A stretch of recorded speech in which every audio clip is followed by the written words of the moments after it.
asalaamualeykum wa rahmatullah. Man la Seydina Ousmane Dramé bu la réveil des consciences. dañoo dikkoon rek bëgg a indi suñuy xalaat comme nañ ko daan defee jëme ko ci réew mi. La sortie du président français Macron, kooku il a insulté l'Afrique. Afrique la saaga te du tey la masa am déedéet. Sarkozy taxaw na fii ne l'Afrique n'a pas d'histoire te fajuñu ko. Président Macron dama ne il nous a insulté tous te saaga wi munu saaga xam nga lu ko indi taarix moo tax taarix doo am solo la. maamam da daan toog ci suñu bopp yor karawaas di duma. maamam dañ daan jël def ci ay gaal peese di jaay. maamam da daan ñëw mun bàyyee gerte maamam yóbbu. wax naa leen ne Sénégal mësta bay gerte Sénégal mëstam tooli gerte. tool yi fi nekkoon doon tooli gerte ñu di ko bay tubaab bi lañ ko daan bayal bu ñoree tubaab bi indi ay fooy bi jox ñu ko tonni gerte gi yóbbu. dama ne Macron sax lii mu wax jàmm la ni mu doonee jàmm mooy tey bu fekkoon ne maamam ma ko waxoon suñu maam tontu ko lu bari danañu dee ci réew mi lu bari daañu dee tey lii Macron wax Ousmane Sonko tontu ko dama ne bu doon ci jamono yu jëkk ya Ousmane Sonko dagg nañ bopp bi yóbbu ko France. Ousmane waxut lépp ndax li fi France def mënuñu ko waxtaan ci am at mënuñu ko jàngal gone yi ba mu dugg ci seeni bopp ndax tubaab bi da koo jaxase. dama ne Macron mii moo tane ay maamam la doon gën a laajte tubaab bi waxee mu tontu tubaab bi da koo jël ba kanam sëñ Tuubaa Mbàkke ba ko tubaab bi santee nangu ko da koo këf yóbbu. Mamadou Lamine Dramé ba ko tubaab bi waxee dafa lànk tubaab bi rey ko dagg bëb bi yóbbu. Jéeri Joor Ndeela ba mu waxee tubaab bi da ko rey dagg bëb bi. ana Tanoor Ngooñ ñun ñëpp tubaab bi leen boom. daara ji ci pir tubaab bee ko lakk. tubaab bi dama ne bu ma seen a wax nga teg ca tontu daf na laan deqal rendi daf lay rey. lii Ousmane Sonko wax Macron bàyyi ko am na lu tax te Macron fenkat la. coup d'état bu ma sa am Afrique rek ñoom français yi ñu ko coup d'état waaye comme ñun ay dof lañ noonuy jàngal lu noox lu gëm ko moo tax mu dikki di waxee dofam yi nu war ko gëm. ba tey ñuy féliciter Ousmane Sonko ma bëggoon ñu déglu d'abord Macron li wax ba noppi Ousmane Sonko tontu ko nu indi ci suñuy xalaat. Ce n'est pas en recul. kon bismillah.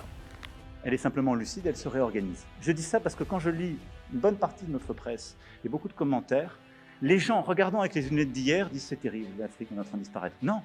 on a choisi de bouger en Afrique. On a choisi de bouger parce qu'il fallait bouger. On a regardé notre relation passée, mémorielle, culturelle. On la factualise, on l'assume, on se dit la vérité. Mais on ne cède rien à la désinformation et aux ingérences. 2, nous avions une relation sécuritaire. Elle était de deux natures en vérité. Il y a une partie, c'était notre engagement contre le terrorisme depuis 2013. On avait raison. Je crois qu'on a oublié de nous dire merci. C'est pas grave, ça viendra avec le temps. L'ingratitude, je suis bien placé pour le savoir, c'est une maladie non transmissible à l'homme. Et je le dis pour tous les gouvernants africains qui n'ont pas eu le courage vis-à-vis de leurs opinions publiques de le porter, aucun d'entre eux ne serait aujourd'hui avec un pays souverain si l'armée française ne s'était pas déployée dans cette région. Et j'ai une pensée émue pour nos soldats qui, parfois, ont donné leur vie et pendant des années se sont battus. Nous avons bien fait. On est parti parce qu'il y a eu des coups d'État. Parce qu'on était là à la demande d'États souverains qui avaient demandé à la France de venir. À partir du moment où il y a eu des coups d'État, où les gens ont dit « notre priorité, c'est plus la lutte contre le terrorisme, c'est ceci ou cela qu'importe », la France n'y avait plus sa place. Parce que nous ne sommes pas les supplétifs des putschistes. waaw noo ko bokk dégloondoo kenn ku ne xam ne day fen kii li ma day fen waxut dëgg. coup d'état yi xam ne am na Afrique ak déstabilisation bi def nañ ko biir Afrique lépp loxo France jógu ci. dama depuis ñetti téeméeri at yi depuis 1896 ba heure bii ci ay manipulation lañ ne te ay africain ñoo ko ànd di ko dox suñ sëriñ si ay complice lañ ceddo yi ñu ci bëri ay complice lañ woon ku ci français bi fétalul rek tubaab bi nga àndaloon ku ci takk am médaille rek tubaab bi nga àndaloon bàyyi leen naafeq gi te wax dëgg tubaab du takkal médaille ku ko xëylul fenn sëriñ si ku ci takk am médaille rek tubaab bi xëyal nga ko du domination c'est pas vrai du domination c'est de l'hypocrisie du dëgg xoola bu leen du nax tubaab bi mënta bët jàll géej gi dikk fekk ñu diñ takk ak a dóor dañ ko nangu moo tax c'est pas vrai waaw nous sommes tous des complices comme ni tirailleurs doona ay complices dëgg wér péng la comme ni Cheikh Omar Diagne wax dëgg wér péng la waaw takkuñu woon suñ tuwé bi tubaab bi ñëwee tubaab bi nu ne tëdd nañu kon wax dëgg bu ñu waxul dëgg xale duñ mën a xeex Macron dafa am fulla am fayda ñëw représenté maamam taxaw di saaga suñ ndey ñun ñëpp indi ko dégg te mënuñu koo faj waaw ana lu ko war a wax leen xale yi dëgg waaw képp ku takkoon médaille ca Sénégal am médaille ni ci sëb dënn da ngaa xëyal tubaab bi gontal ko yanal ko ay saaku wala nga dem fenal ko mu takkal la ko waaw mbir mi noonu dong la demee kon déglu Ousmane Sonko président mu wax ci moom ay xalaatam mais wax ji du mën a gudd parce que moom day résumé ñun nag activistes yi ñun ñi nga xam ne ñoo yor kàddu gi ñoo war a taawi wax ji taawi ko ba mu àgg ci ñëpp waaw li Ousmane Sonko dama ne mbonuk France mënuñ ko wax ci 24 heures mënuñ ko wax ci 48 mënuñ ko wax ci 1 an li France depuis l'esclavage la colonisation le néocolonialisme ak l'impérialisme ba ci indépendance yu bon yi ba ci xaalis bu bon bi duma yi mun la kii duñ ko duma ak diñ jabaroo dama ne kenn bokku jóg am fulla wax jëpp a ngi noonu kon déglu Ousmane Sonko ba pare door a indi yeneen xalaat yu bees ci biir waxtaan. Parfois ont donné leur vie et pendant des années se sont battus. Nous avons bien fait. On est parti parce qu'il y a eu des coups d'État. Parce qu'on était là à la demande d'États souverains qui avaient demandé à la France de venir. À partir du moment où il y a eu des coups d'État, où les gens ont dit notre priorité, c'est plus la lutte contre le terrorisme, c'est ceci ou cela qu'importe. La France n'y avait plus sa place. Parce que nous ne sommes pas les supplétifs de putschistes. Donc on est pas... Que la France nous foute la paix.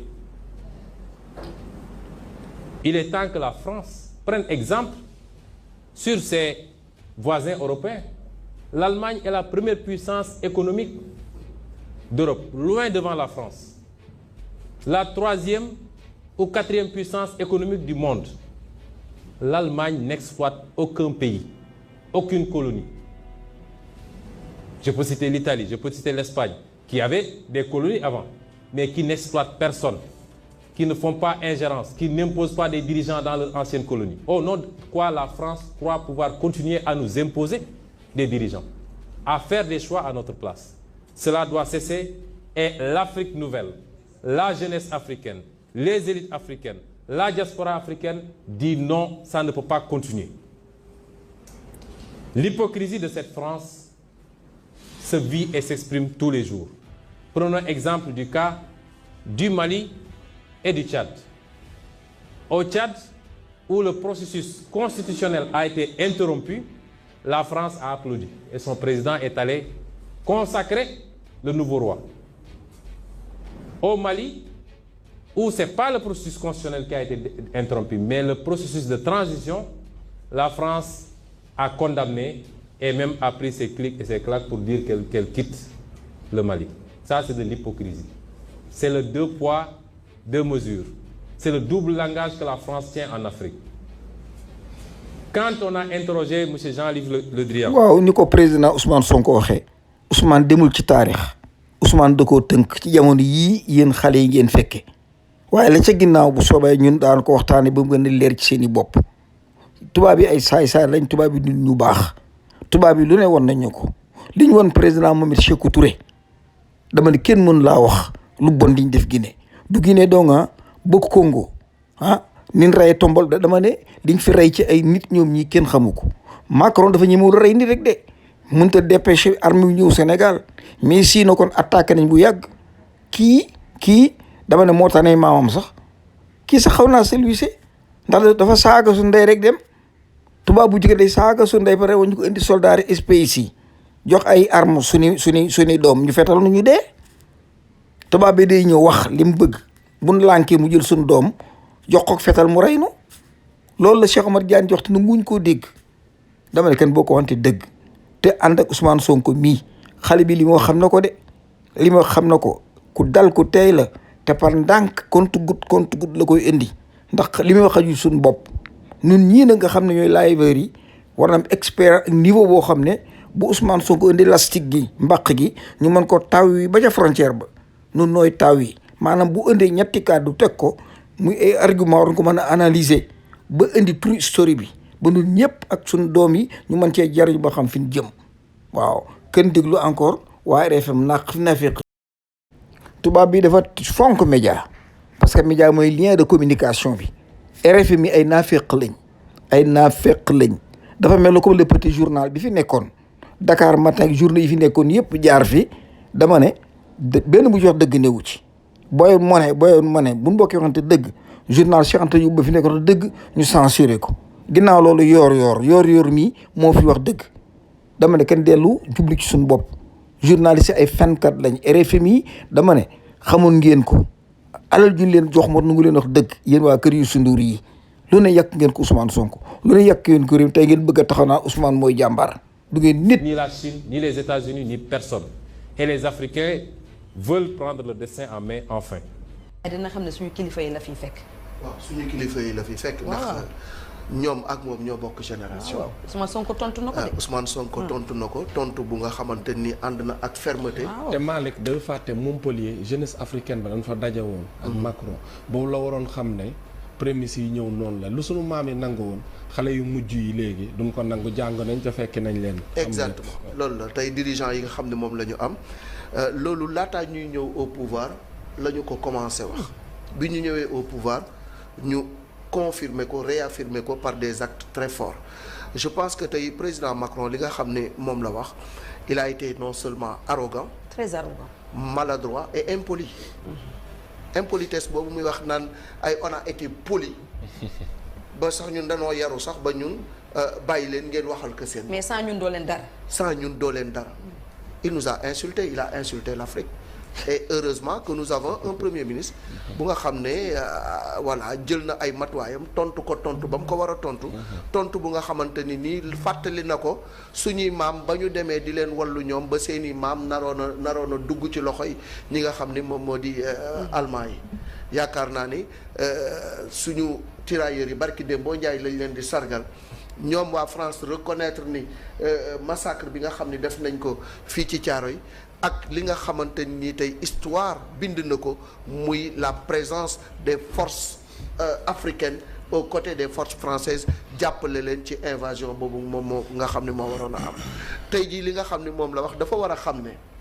le Sénégal n'est pas un territoire français d'outre-mer. Nous sommes un pays indépendant et souverain et que tey jii moom Emmanuel Macron amul lenn lu nga xam ni war na ko jël mu ñaaw di ko teg ci deru Afrique te du fi fekk ay moroomam yu koy tontu. xëy na bu ñu mag ñoo fi nekkoon di am lu ñuy maslaak lu ñuy seet mais ñi nga xam ne ñoo fi nekk tey di ñu diriger ay ndaw lañu jàng nañu ay intellectuels lañu c'est des ils sont pas complexés. il y a na xam ni loolu jeex na. ce complexe d'infériorité vis-à-vis de la France c'est fini. France gi nga xamante ni daf ñuy jël di ñu noot di def lu ko neex ci suñu réew loolu jeex na. bu fekkee nag loolu moo ko naqari ba muy wax lu muy wax na xam ne retrait bi day am te bu amee na assumer conséquences yi ñun tamit dinañu assumer conséquences yi parce que lenn lu ci nekk c'est un partenariat gagnant-gagnant bu fi nekkoon xëy na ñoom lañ ciy gagné sax moo ëpp ñun luñ ciy gagné. donc ñun Sénégal wax dëgg yàlla taxawaayu Ousmane Sonko ñu ngi koy rafetlu tontu bi nga ko tontu ñu ngi koy rafetlu et tout le peuple sénégalais doit être solidaire et uni derrière le Premier ministre pour dire non à Macron et lui rabattre le caquet parce que ce qu'il a dit est tout simplement un manque total de respect vis-à-vis de l'Afrique. encore ma des ci communication bi il faut ñu wax dëgg nit ñi boo leen waxul dëgg duñ mën a xam fu ñu jëm aide à la presse la leen di jox ngeen war ci sukkandiku informer mi dina ko def da ngeen di wër fu ne ngeen woyaan fa lu ne ñu jox leen ko yéen télévision yi ak journaux yi ngeen jaxase bopp doomu aadama yi mais ce que vous faites c'est un crime contre l'humanité surtout télévision Youssou Ndour boobu surtout femme boobu nekk Channel 7 Maïmouna Ndour xaw ma je ne sais pas kooku ñoom ñëpp dañ la war a jàpp ñooy ay assassin lañ ay criminel lañ te lii moo la xam mooy li am nit ñi lañ wëlbati seen bopp ba kenn xamul looy def ak foo jëm waaw taxaw ci rajo télévision di fen ba askan wi gëlëm ñii da leen a àtte yóbbu leen tribunal militaire jugé leen bu fusillé jot suñu fusillé leen parce que du dëgg du yoon waaw réew mi lañ ko war a jot tamay dellu di soñ sa mbokki activiste yi kuy wax ñu di la déglu da ngay gëstu di leen gëstu gëstu yomb na trop avec cette nouvelle technologie de l'information bu ko defee ngeen indi information yi nit di jot ko li Ousmane Sonko ak mbaq la ak mbaq gi nag ñoo koy taawi waaw li Ousmane Sonko wax it am na fa Ousmane juume luñ dal tubaab bee fondation ki ko teg ñi teg moo lii ca kaw du bu ko ndax si bu dëngee du mel def lu baax tubaab bi dikk créé lu kenn xamul lu muy la république ñu fa bi mool di ca teg mool yi ñu teg moo tax mu dëng kon lu ñu dal tubaab yi Ousmane lu ñu dal rek c'est la France waaw amul dama lu ñu dal français yi la ñoo teg fondation boo xam ne dafa lunki lànk waaw mool boo ci teg boo nee ba ca kaw boo xoolee ci suñ lépp lu dëng lay doon moo lépp a dëng ci suñ réew mi lépp fi jubadi kan boo ko xamee ko noonu on accuse la France de A à Z lépp luñ dal moomal or buñ fi am ak jamaak ak luñ fi mën a moo ko sàcc yóbbu loolu xam nga ko suñ doo yi ñuy jàngal tubaab te nu waroon a jàng suñ langue nationale yi tubaab bi forcé ñu ñàkk xorom noonu topp ko loolu moo nu rey suñ doomi intellectuel yi ñuy jàng te xamuñu dara xamuñu ko lu copier dama ne dara xam l'intellectuel sénégalais dernière xalaatam mooy awma ci pexe naa ko importer kon ku mel ni bu ngeen ko yaakaaree torox ngeen damay kan boo ko waxante dëgg te jublu ci réew mi Ousmane Sonko lii muy wax kat dëgg wér la te da ngeen déglu témoignage yi français yi def lii français yi wax nii da ngeen ko déglu dëgg la tey nii Macron ñëwee Sénégal direct tuuruwul billahi bu doon ca temps colon ya Kajoor gépp daañu fàttu ji ñëpp espèces yi dañu leen rey te raay yi ñu leen di fetal ban jeex tàkk waaw tey nii Macron ñëwee Sénégal bu ko beneen tubaab jële woon ñëw billahi dana wuute billahi daañu nu massacre ban jeex tàkk kon dellu ànd ak suñ saw te dellu yee xale yi te wax leen dëgg li fi nekk nañ ko sànq wax naa leen ci médaille yi dama ne tubaab boo ko xëyul du la décorer bun naa féq bun fanatique kan boo ko wax dëgg képp ku jëlee ni soldat jox ko tubaab bi wala ab xaalis di ko lebal ci domination nga nekkoon ak coopération ñi nekkoon ci ñi doon bañ ko dañ leen rey ñi lànkoon dañ leen a rey waaye boo dee ba joxee soldat ak xaalis da ngaa coopérer kan waxante dëgg waaw lu fi metti néew fi kenn ku ne yàgg nañ laa man duma la waaw adduna bi noonu la tëddee waaw ñoom ban fi nekket dañ leen ëppoon doole di leen duma looloo waral lii kan ànd gore boo ko waxante dëgg te jublu ci réew mi maa ngi ziyaare ñëpp di ñaanal ñëpp jàmm yàlla rek a man yàlla xam naka la ñu tàllal suñu loxo di toroxlu di ko ñaan mu indi jàmm ci réew mi te nax yi ñu lu dëkkee di nax ak jabaru gi tubaab bi dëkkee diñ ko jabaroo yàlla dakkal ko ndax mën na lu ko ëpp waaw te góorgóorlu duma xale yi ñuy jàngi bu xale yi jàngiwut billahi wallahi dara du sotti dama ne bu xale yi jàngiwul billahi wallahi dara du sotti njàng dafa yomb léegi dafa yomb avec cette science artificielle les nouvelles technologies de l'information ku bëgg a xam-xam da ngay nekk ca jaajorde di déglu discours américain yi am ci sa xalaat kon buñ doon ay dof kan doon ni nit sorti Macron bi war na leen a yee te Youssou Ndour seen télévision yi nañ ko tëj télé yëpp bu ci am njëriñ newu ci te billaahi wallahi bu ngeen leen tëjut dafa mel ne koy gas kii di suul ay nit lañ yeewu nañ xam na liñ doon def alal lañ ci doon wut loolu képp la loolu dong la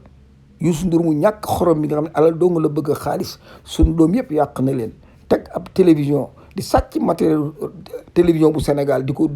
def ci télévision bu dëgër tey mu tiim réew mi di leen ndax ak a wor ak a wuruj tey lii ngeen wax la waxu leen ko bu njëkk lu tax waxu leen ko bu njëkk Macky Sall dinañ jox xaalis ngeen di lekk tey ngeen taxaw ne Ousmane Sonko mooy góor notre président c'est un homme notre président est digne ñàkk xorom du ngeen ay nit maa ngi ziyaare ñëpp di dellu soñ sa mbokki activistes yi il faut ñuy gëstu yomb na trop boo mënee lii rek mën a dem lu ngeen bëgg a xam mën ngeen koo xam kon maa ngi jéggalu di ñaanal Ousmane Sonko ak le président de la République fii ngeen tàmbalee foofu la suñ mbokki africain yëpp a kontaan maanaam Ousmane bi mu defee discours ba jàll wóor na yàlla ne sama mbokk yëpp ma woo sama mbokk at yëpp ma blague yi nekk fi yëpp ma woo kontaan ci Ousmane ne kii mooy góor ñëpp a bég ma ziyaare ñëpp di ñaanal ñëpp jàmm nag man la Seydina Ousmane Dramé bu la réveil des consciences mu leen fàttali ne Ghana bañ na